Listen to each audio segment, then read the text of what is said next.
cầm mà tàu lần chưa đó lù bây giờ cũng cho cái mình tròn dạ nước chơi mình lại cái chơi cho già một chút cua phải trông dây nữa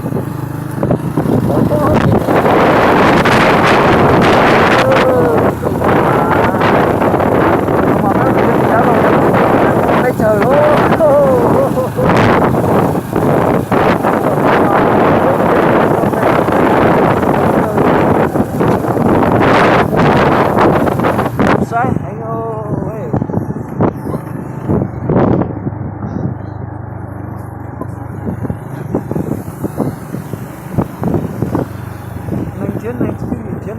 chưa tới đến sau khi chứ nó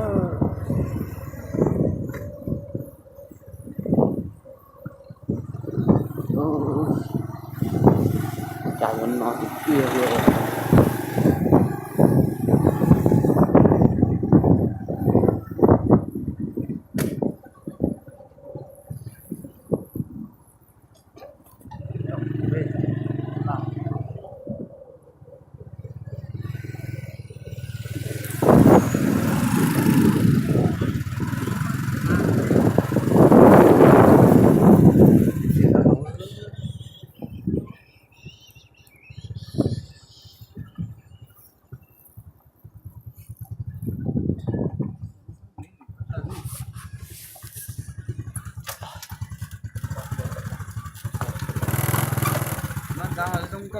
lấy tận đây cứ năng 진짜 mua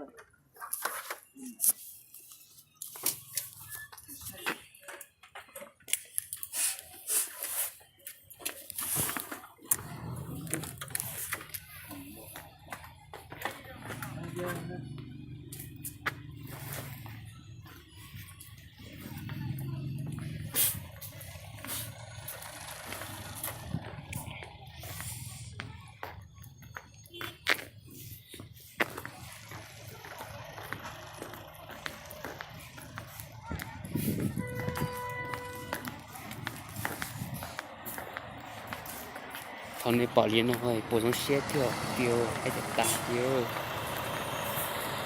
xà bà nó cho xì là cho lại nó khó chơi lấy chơi chứ để cho giặt nữa cho người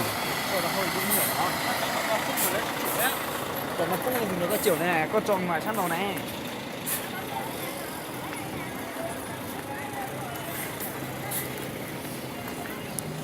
lúc nào nó chơi gì yeah.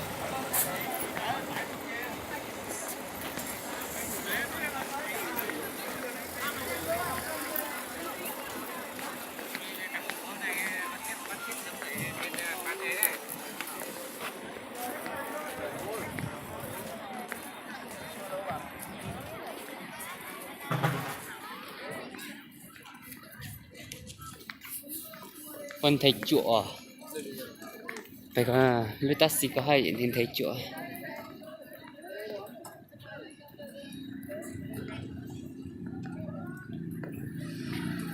lưỡi taxi kia hiện là chỉ chạy chùa đây à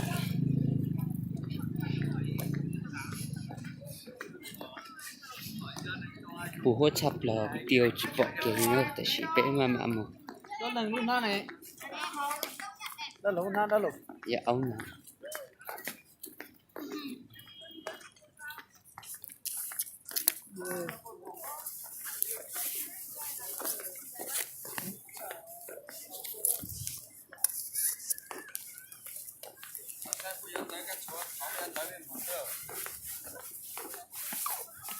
tam mong rồi say tạm không nhẹ được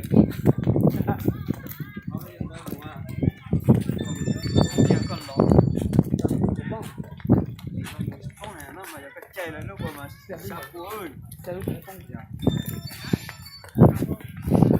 都好难是嘞，好难不行的，你这个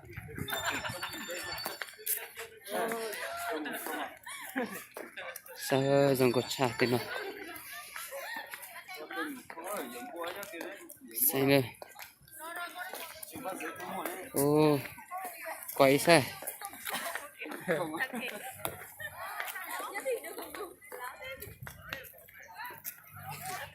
tụi mày tay số ký dẫn đi luôn giống có tà ơi. Hay tà.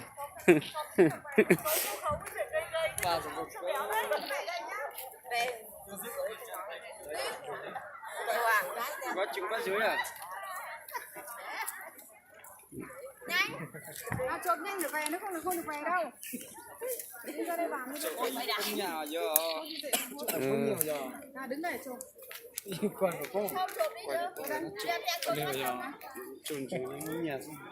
Ấy thế mình lại chụp lấy à? Bên cạnh nào? Vào bế. Đây vào bế. Nhà bôi nha có gái. Lông. Cái nó phải tụi lia tay được kỹ hay đặt táo cho nó nè.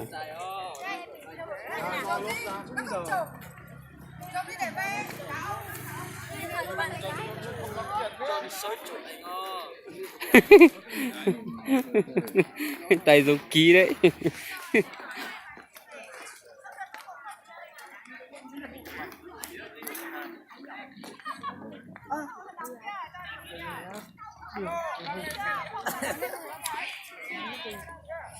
Ôi, tiếng một sự mà của cho của bạn địa tuần gì ơi, giống có tạt tả đi.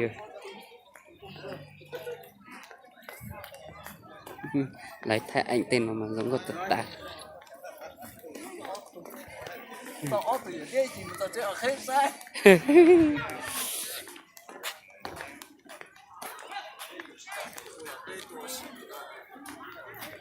Sai nữa.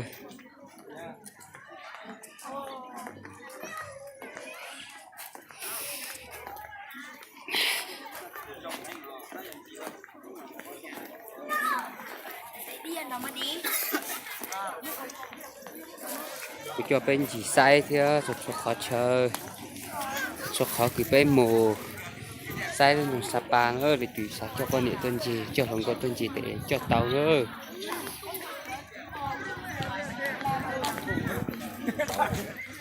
Múa cho nó sơn chút thì hơi chấm bờ về.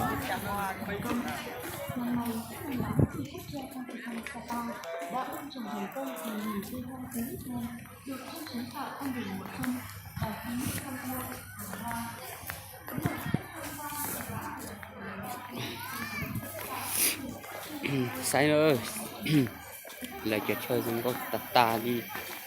Cái giống có tiệt tiền đi nó chưa tà chỉ xí tiệt tiền nữa. Này khó chơi cùng một con này nó chơi cùng lấy da một cái phút bể trông sai tính gì dễ nữa.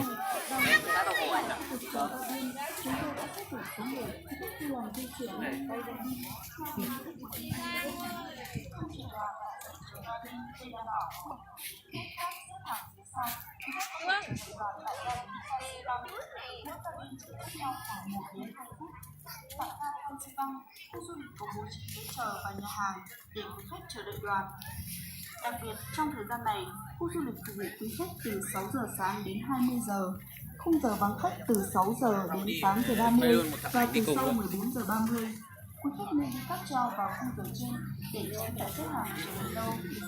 Xin cảm ơn và chúc quý khách có một chuyến tham quan vui vẻ.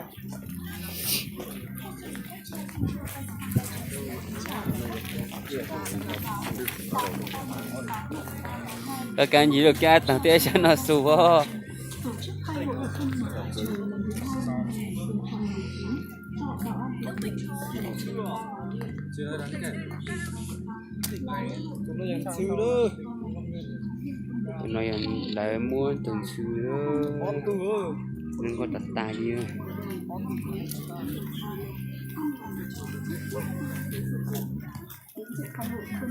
Cho cái sai cho nó mình cứ lo dậy cha thiết cho bạn là giống con cha ơi.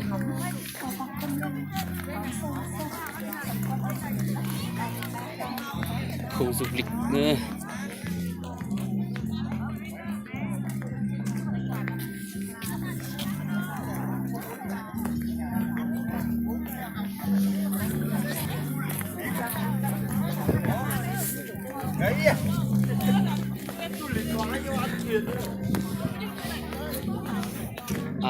Hai tata sư cái nó mà lại ở tao chẳng có mông mà giống bà ơi tụi đấy bảo xì nó mà hai ta ôi ơi nhân dòng à ê nó nhân dòng nữa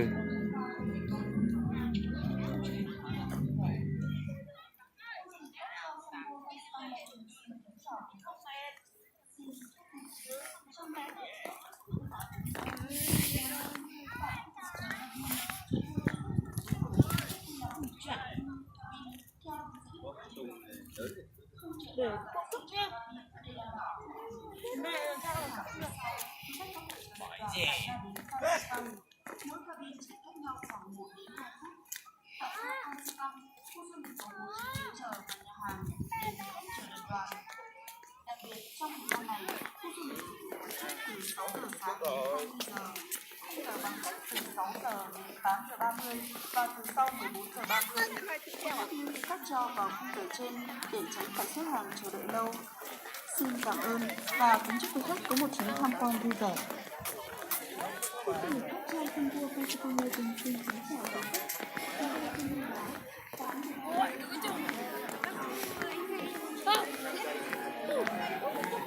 cái sao đó là cho cùng mong muốn á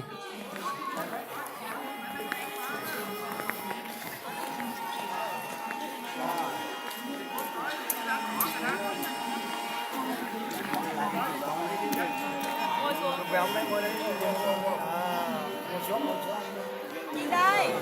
Này chụp cái tử tế không phải đi ra đi. Ngồi đàng hoàng.